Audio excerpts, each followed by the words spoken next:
Welcome to the second ever Recovery Road podcast. We are glad you are all here. Thanks for spending your time listening to us.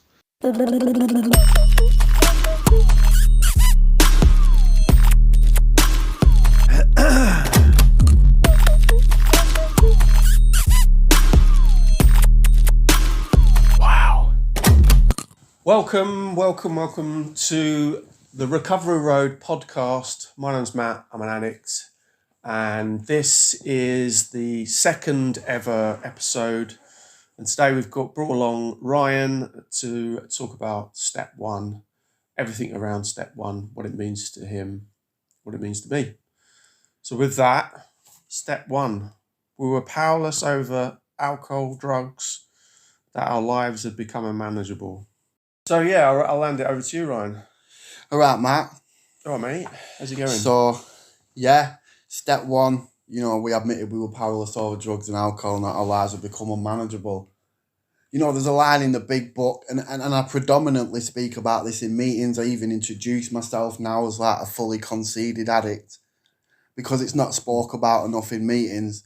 And that's really the solid concrete foundation on what is keeping the old timers about, do you know what I mean? And people with substantial recovery, and a lot of people don't understand that.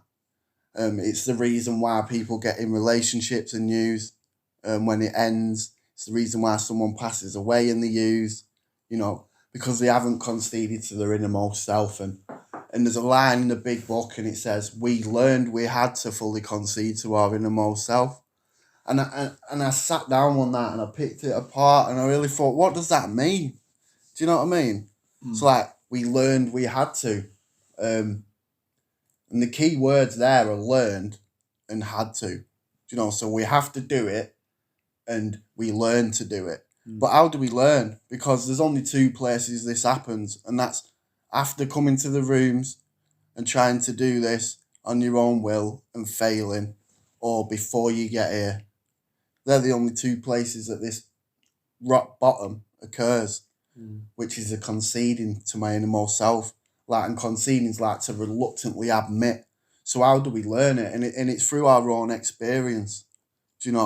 My own experience brings me to my knees to the point that God can come in, greatness overriding disease, and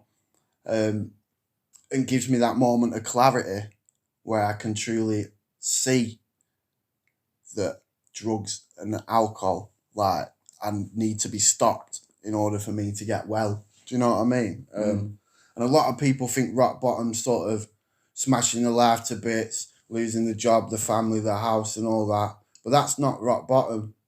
Everybody's rock bottom is exactly the same, and it's turning to the power that you don't even know what it is and asking for help, innit? Do you know what I mean?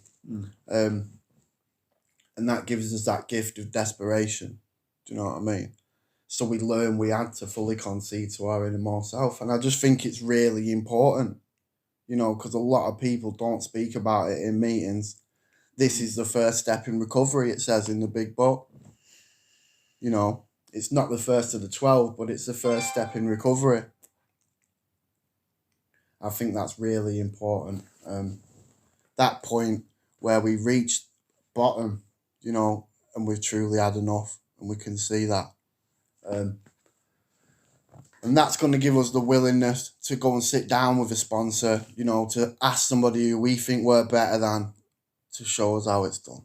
Do you know what I mean? And then we look at the first step, and there's two parts of the first step, which is powerlessness and unmanageability. And most people don't know what powerless means. I go to meetings all the time, and people don't know what powerless means. I heard a guy in a meeting the other week, 4 or 5 years clean, sponsoring people. He said, I'll give you an example of my powerlessness. And then he said, my family member was in hospital and I needed to get there, but I went to score instead. I couldn't stop using and I never went to my appointments because I wanted to use. But that's not like what powerless means. That's like unmanageability, innit? As a result of being powerless.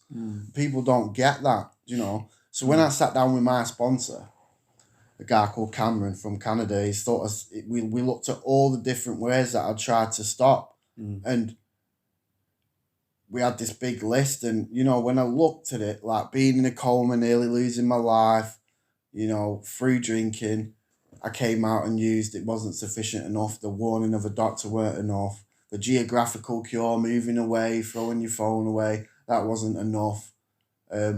Losing my family, losing my children, losing my self-respect, you know, all that stuff, trying to go to counselling, the fitness cure, thinking I could stay stopped because I want to. The list goes on. And what that really tells me is that everything that I try to do in order to stop isn't sufficient enough. It can never avail me power, you know. Cameron says it quite great, and he says like an addict is a drowning man under the water, and he looks up for these logs to grab onto to keep him afloat. And these logs are all these reasons that aren't sufficient enough. Do you know what I mean? Like the counselling, like the rehabs, like all that detoxing, all that stuff.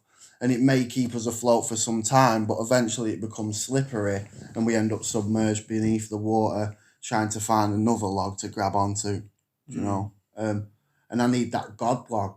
So when we looked at this, he said, do you see that you've nowhere else to turn? Because I've tried everything, you know. So there's two things that it showed me. And what it showed me is that one, no matter what I do to try and stop doesn't work. And two, because what I do to try and stop doesn't work, I've got no choice. And no matter what I do, I'm going to use drugs again. That's like powerlessness. Do you know what I mean? Not like that I can't turn up for appointments or all this unmanageable stuff. Unmanageability is the result of being powerless. Do you know? So because I've got this disease that like I'm powerless over, you know, because I can't stop and everything I try to do fails. Yeah. And when I put one in me, I can't stop using. And then I've got this like obsession of the mind that keeps telling me it's all right to do it again. Because I'm suffering with that, my life's unmanageable. Do you know what I mean? I was talking to someone last night, and they were saying, they just come off a relapse, and they were saying, I know I can do it this time. I know I can do it this time. And going back to what you said about powerlessness, yeah, my sponsor was like, what does powerless mean to you? And I was like, well, you know, once I put one in me, it sets off the allergy in the body and the obsession of the mind. And he went, no. Powerless means lack of power. Let's move on. Yeah. You know, but yeah, I love the log allergy, the log analogy, and yeah, it's like it's interesting. I was sort of reading some stuff in the book about sort of step one, it being the problem, and it's almost like you've done all the research you need to do to get to the point where you're at step one. You know, you don't need to do any. If you're at step one, then you've sort of almost completed a lot of the research that you need to do to get there. You know, it's not like. Sorry, what else was you going to say? As I sort of interrupted you a little bit then. I was just going to speak back on what you just said, and you know, you said someone's come off a relapse and they say, "I know I can do it this time." Yeah. I'm like nearly 2 years in this deal, religiously practice this program, and I don't know if I can do this, innit? Yeah. Do you know what I mean? And I can't do it. I can't do it. I can't do it. That's the point. Yeah. Do you know what I mean? That is the point. And people don't get that. Like, I hear people say, oh, if I do this stuff every day, I won't use. So what I tell people is that, like, you're going to use. No matter what you do, you're going to use. But you might not. Do you know what I mean? Because I need that. Do you see, when we fully concede to our innermost self, it gives us a surrender, you know? And you can surrender and surrender and surrender. That's kind of what keeps the people. That's why you see people come about 90 meetings in 90 days. Every meeting that you see them, they're sharing, they're running about like a madman. And after 30 days, they're using drugs. Do you know what I mean? You see the state of surrender brings me to this fellowship time after time after time. Surrender brings me here, but the state of surrender keeps me here. And that's kind of what I gain from conceding and then doing the first step and the rest of this work. Yeah, when I got to the point, because I could surrender and admit that I was an addict or an alcoholic. I could surrender and admit to the postman. I didn't have any. It was obvious. Everyone around me knew before I did. But when it dropped in, it was definitely something completely different to conceding, because surrender to me was like holding up my hands and then 5 minutes later putting them back down again. And not keeping them up and not asking what do I do. And it's the action that's bolted onto that surrender, isn't it? I think for me. And Mickey Bush he's a sort of, if anyone hasn't heard of him yet, but he's sort of like a recovery speaker, and he talks about the Germans in the Second World War surrendering again, putting up their hands, but then coming back in a few years' time and picking up the guns again. But after the Second World War, they fully conceded, that it was a done deal, and there was lots of action after that that was put in that stopped it from happening ever again, kind of thing. I love what you said about everyone's. It's controversial, isn't it? But I agree with you that everyone's rock bottom should be the same, and everyone's sort of that you have to fully concede. Like the circumstances, I think, of people's rock bottoms are different. I had quite a low rock bottom. I was in a psychiatric ward wanting to kill myself, kind of thing. And but my sponsor's rock bottom was that he had a job, he had money in the bank, he had a car on the drive. But his rock bottom was exactly the same as mine. He got to the point where he fully conceded that he couldn't do it on his own. His own thinking couldn't get him out of this, and he needed a different solution, and a spiritual solution was the only thing that's helped him and me and, millions of other people. Yeah. So like when I said that, the point where, it's the point where you're done. That, Don't get me wrong, I'm not saying outside circumstances in your life aren't gonna enable you to hit bottom, because they'll bring you to bottom quicker. Do you know what I mean? A lot of the time, especially if you're burning your life to the ground. But you will still reach that same point where you ask for help, and everyone's bottom's the same in that respect. I mean, and it's important that we speak about that, you see, because I've got mates who turn up to meetings in Range Rovers, and they aren't like homeless on the street, and sold all the possessions and stuff like that. And the reason it's important we keep that message is because people aren't going to relate to that, innit? That's why the book just says, like, let's speak about how shit it was to be an alcoholic and the solution to that, innit? It's that willingness, isn't it? Like the thing that the key for me was I was willing at that point in my rock bottom. I was willing to go to any lengths for my recovery.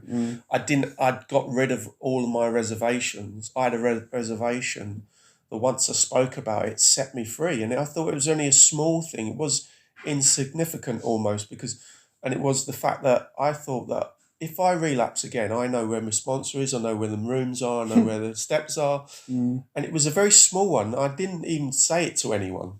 I thought it was that insignificant. But once I got it out and told someone about it, it set me free. And the other thing that changed for me on that rock bottom, I realised that I did have, under my own thinking, I had another relapse in me, but I didn't have another recovery in me. I was getting so close to that line of not being on this planet, in lots of many ways, physically, mentally, the lot kind of thing. I was sort of, I had that moment of clarity of my own death almost. I knew that this is getting really serious. Not saying that frothy, emotional sort of talk made me click into it. But it was that God moment, I suppose, where it took me to the point where the fog just cleared enough to get me to be willing to put into the action, really, because I knew things were fucking bad. I knew things were bad, but I didn't really want to do anything about it. But there's this sweet spot. You don't think it at the time because you think the whole world's ending, but there is a sweet spot where it just can't get any worse, and it surrenders you. And I didn't wake up that day and go, right, I want to be surrendered today. Yeah. By 6:00 tonight, I'll be surrendered enough to be willing to go to any lengths. Thank God it happened. Yeah. Thank God it happened. I call it greatness overrides disease, GOD. Do you know what I mean? Yeah, I like that. I made my own acronym. And the reason that I call it that is because, like they say, the obsession of the mind is an intrusive thought that overrides everything else. And God replicated the obsession of the mind. And he came in and he gave me a moment of clarity where I could see. Do you know what I mean? In the midst of disaster and my own insanity, I could truly see that this can't continue. You know what I mean? But if you look up conceding, it's like to reluctantly admit. But it wasn't reluctant. The reason it's reluctant is because I've tried for years and years and years to make this work. So from the your recovery or your addiction? My addiction. From my first day that I picked up, I've been like reluctantly admitting defeat. Do you know what I mean? Because I'm trying to control this. Looking for reasons, looking for power in everything else. Because what's the great obsession of every abnormal user, innit? The one day I'll control and enjoy my drinking. Or one day I'll be able to use and it won't be like it was. And that's why it's important to understand what I said before about powerlessness, lack of power. That was our dilemma, it says in the book. So if you go back to what I said before about the unmanageability not being powerlessness, it's important that I don't think that, because if I think that unmanageability is my powerlessness, like losing my family, smoking crack in the toilet while kid's mum having the child, or what the stuff you hear in meetings, if you believe that's powerless, then the great obsession of every abnormal user is that it won't be like that next time. That lie's very operative. Do you know what I mean? Whereas if I understand that it's because I have no power on my own will, and no matter what, I'm going to do this again, there's no wiggle room in that, is there? Do you know what I mean? Yes, I need to see that. The insanity and the delusion that I can control this is a very strong one. And it's embarrassing when you get to that point where you realise that this is completely not only out of your hands, but it runs deeper than you ever think it can run. And I think that delusion keeps me stuck and can keep me. It can drift me off from the program now. Even now, with all that knowledge, it can still drift me off from that. So it's definitely the foundation is the willingness to go to any lengths, I think. Yeah. Which comes from a fully conceding to my innermost self, innit? And a gift of desperation, like a moment of greatness. And step one. Do you know what I mean? And I've said this for a long time, and I stick by it.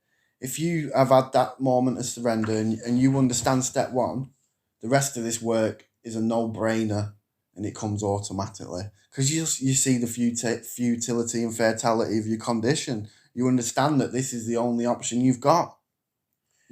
I can see that desperation in people. I know when I go to a meeting if someone's gonna get well fast or not. You know what I mean? You can see it a mile away. We're not God, but we're not stupid. And it says in the book, rarely have we seen a person fail who has thoroughly followed our path. Really, what it should say is, rarely have we seen a person fail who has hit bottom and done steps 4 through 9. Do you know what I mean? Really, that's what it should say. You know, like after you take step 3, it says, we have made great progress, but this decision will have little to permanent effect unless at once followed by a strenuous effort to face and be rid of the things that are blocking us. And I don't think it says that for a joke or lightly, like everyone seems to think, you know. Because here in meetings a lot, I'm taking my time doing this. You know, me and my sponsor are just doing a bit at a time, and I'm thinking to myself, do you think you've got a choice? Do you actually think that you have a choice? You know, you're playing God already with your own life, you know, because I don't have a choice. I'm not like, when I surrendered and threw in the towel and said, please help me, I wasn't like trying to choose how I was going to do this. Do you know what I mean? That's one of the biggest things I've learned, is that I can't pick and choose my recovery. Yeah. You know, I can't choose, well, I'm gonna do a bit of this and a bit of that and a bit of this and a bit of that. But going back to what you were saying, learning about the grave nature of this illness in step 1. I know there's obviously we talked about fully conceding. I think that's the most important thing for me about it, and the rock bottom and being willing. But actually, I think it didn't keep me clean or sober, but it definitely helped getting an understanding about what I suffered from. Do you know what I mean? Getting that education of what is an obsession? How does that manifestate in my life? What is an allergy of the body? How does that how has that affected me and my using career, if you like?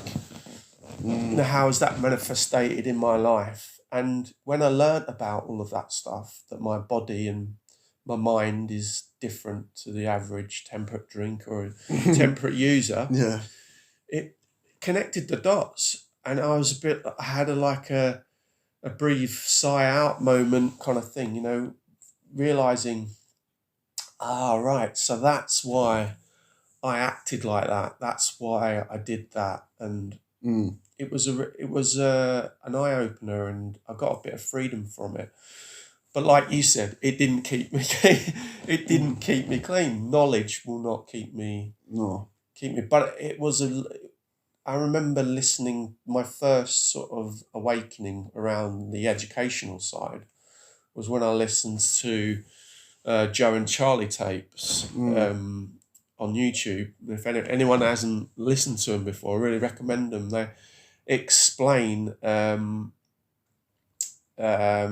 doctor's opinion. They go through the doctor's opinion in the big book and take it sort of paragraph by paragraph and really explain about the allergy of the body and how your body breaks down the enzymes and all the sort of addictive parts of alcohol mainly. But and they say it in such a way that was really I could really understand. So that was really, really helpful. Have you listened to the Joe and Charlie tapes? I've listened to some. Yeah. I listen to a lot of Mark Houston, Cameron Freeman, Bob D. Yeah. And other guys like that. I mean, you know, I love listening to shares, and I love listening to shares at meetings. I think it's important, you know what I mean, to listen to stuff like that.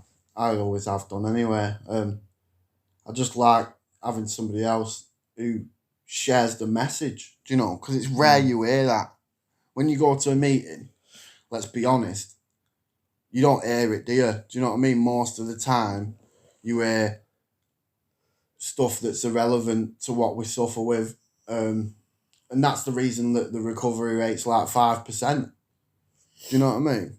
Because it's not a concentrated message anymore. It's not using was shit.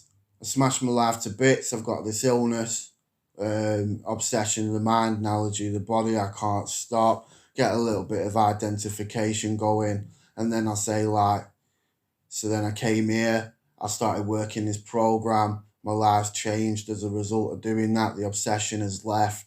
And I've now recovered from this condition, provided that I keep doing this work on a daily basis, and that's it. Do you know what I mean? So, and the problem is that people don't dare to be disliked, and unfortunately, that's a big part of our condition, isn't it? Do you know what I mean? Where people don't want to upset anyone. Because nowadays, if you go into a meeting and speak like I do, like a big book thumper, people don't like that. You know, a lot of the time. In a big book meeting as well. You know, so it's a bit like what's going on here, you know, but I've been raised by really tough sponsorship, you know, and people who are big book thumpers like me and raised me to do this stuff. You know what I mean? And I think that's important, you know, and that needs to really know a lot. Going back to step one, I think one of the biggest sort of penny drop moments was step one was that like I said before, I could admit and accept that I was powerless over alcohol and drugs. But the big penny drop moment was, for me, was that it says that our lives would become unmanageable. And I thought that, especially at the beginning, that once I put the drink and drugs down, my life will become manageable again. And if anything, it become very, very unmanageable very, very quickly, because I didn't have a solution anymore. For many years, my solution was to, no matter what, have a drink or have a drug, and that was the solution to it. So finding out that my life is probably more unmanageable now is it's a tough one. Yeah. That penny drop moment that, right, I'm the problem. Yeah. The more I'm around this stuff, the more I see how fatal this illness is. And sometimes I'll watch it manifest in my own life. Do you know? This illness is very, very futile. And that, just what you said, Matty, when you put the drink and the drugs down, if you suffer with what I suffer with, life gets worse. Yeah. Yeah. Because now I've got to face all this emotion that I've been suppressing for I don't know how many years. I don't even understand what it is. And as a result of that, I'm unmanageable. It normally comes out sideways in anger, resentment, discontentment, restlessness, irritability, you know. That's how it normally comes out in the beginning. You know, it takes a long time to get to know yourself and have a relationship with yourself. And, you know, that's what happens to us. And you start to realise that alcoholism addiction isn't anything to do with drugs or drinking. It's got nothing to do with it. Yeah. Absolutely nothing to do with it. That's just a side effect of what I suffer with. You know, that I found something that fixes the way I feel. That's why you've got like Gamblers Anonymous, Alcoholics Anonymous, Drug Addicts Anonymous, Cocaine Anonymous. You know, and if it changes the way I feel, then I will ride that, because it takes away that feeling, you know. And that's what alcohol and drugs did for me, you know. So there's a line that says like, what does it say?